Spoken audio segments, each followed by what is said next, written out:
It's no secret that the United Nations has long been critical of Israel. The charge has been so common that if you simply go to Google and type in United Nations historical bias, the words against Israel just come up automatically. For instance, the famous political commentator William F. Buckley Jr. said in 1974 the UN had become the most concentrated assembly of anti-Semitism since Hitler's Germany. But the tide may finally be turning, thanks in large part to President Trump and his UN ambassador Nikki Haley. Israel's own ambassador to the United Nations, Danon, recently wrote that since the president took office in 2017, his administration has made clear that blatantly anti-Israel actions at the UN will not go without a response. And he wrote, the automatic majority against Israel ingrained for decades in the workings of the United Nations has been cracked. Danon also says that things are different behind the scenes. He says many countries, including some Muslim nations, may oppose Israel publicly at the UN, but privately they will support them. So despite the UN's past record against Israel, its future may look very different. Gary Lane, CBN News. Well, Ambassador Danon joins me now, and it's wonderful to have you on the show. Thank you for having me, John. You've really got a tough job. I mean, it's like you're going into the enemy's camp on a day-to-day basis. How do you face that? What's your routine to say, okay, I'm gonna go in to a hostile environment? How do you prepare for that? Indeed, it's hostile. You know, I live in New York now with my wife and 3 children, and it's a warm environment, the city of New York, a large Jewish community, great support for the Christian community. But when I walk from the First Avenue into the UN, it's a war zone. It's a hostile ground. I believe in what I do. Mm-hmm. So even if I'm by myself in the room, I know that I'm not by myself. I know that I represent millions of Jews and Christians who stand with Israel, who support Israel. So I get my support from coming back to my family, spending time with my kids, and knowing that what I'm doing there is for the sake of the Jewish people. One of the things I really admire about you is you don't just take the status quo and say it's never going to change. You actively work, how can I change this? And one of the things you've come up with, which I think is just wonderfully inventive, is you've got a program now where you're sponsoring trips by UN ambassadors to come to Israel. What gave you that idea? I'm trying to bring Israel into the UN with culture, art, movies.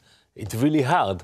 So I invited ambassadors to come to Israel, and we got a delegation of 40 UN ambassadors last April who joined us in our celebration of our 70th anniversary. It was remarkable.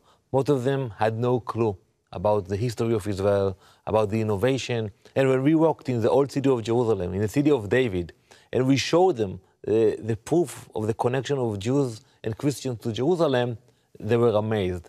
So when resolutions come to the UN where they say that we have no connection to Jerusalem, when the ambassadors actually walk in the old city, they get it, they understand it. That's why it's so important for us to bring as many ambassadors as we can to come and to judge by themselves what's happening in Israel. Why do you think there's that ignorance? From my point of view, you would think UN ambassadors would know the facts behind particularly what they're voting for, but the facts behind the existence of Israel. Why do you think they don't know? You have to be in Israel. You have to see it and to understand it. You can support Israel, and we have millions of people who love Israel without being there.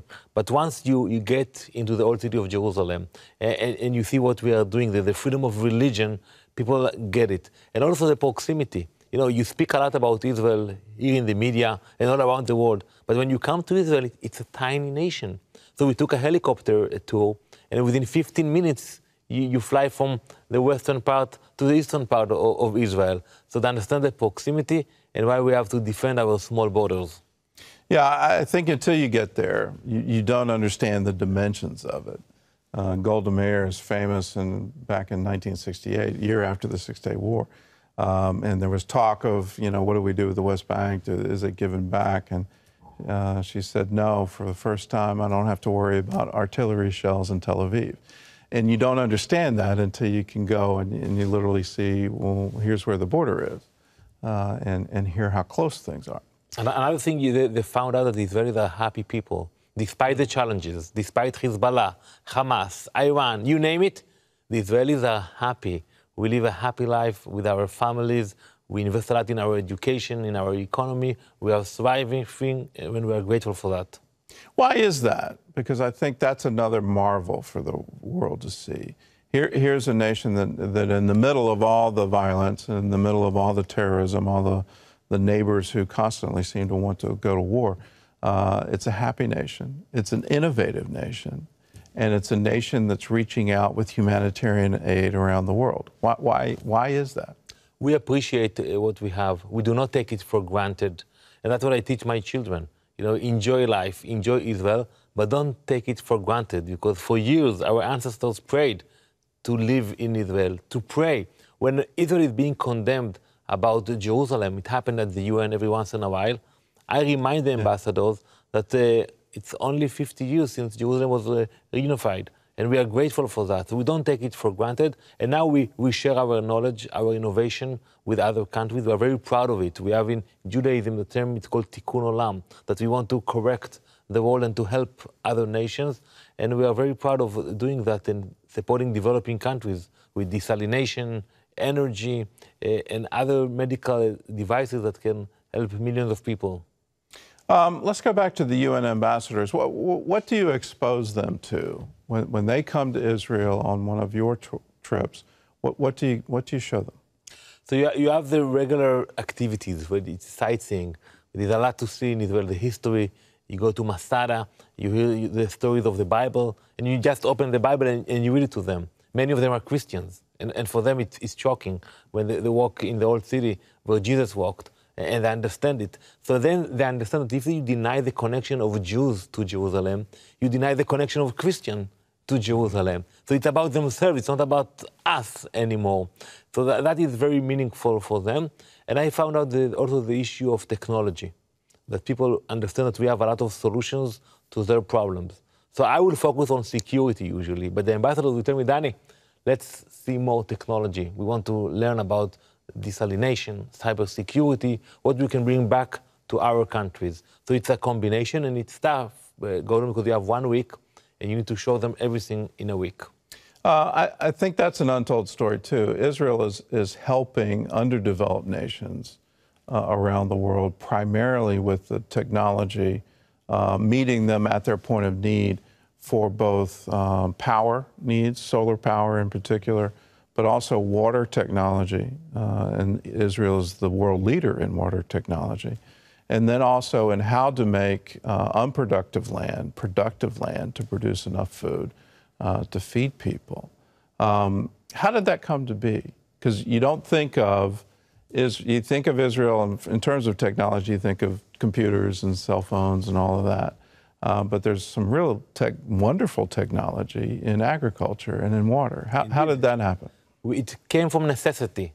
We had no other choices because we had no water. So we developed technology. Take, for example, drip irrigation.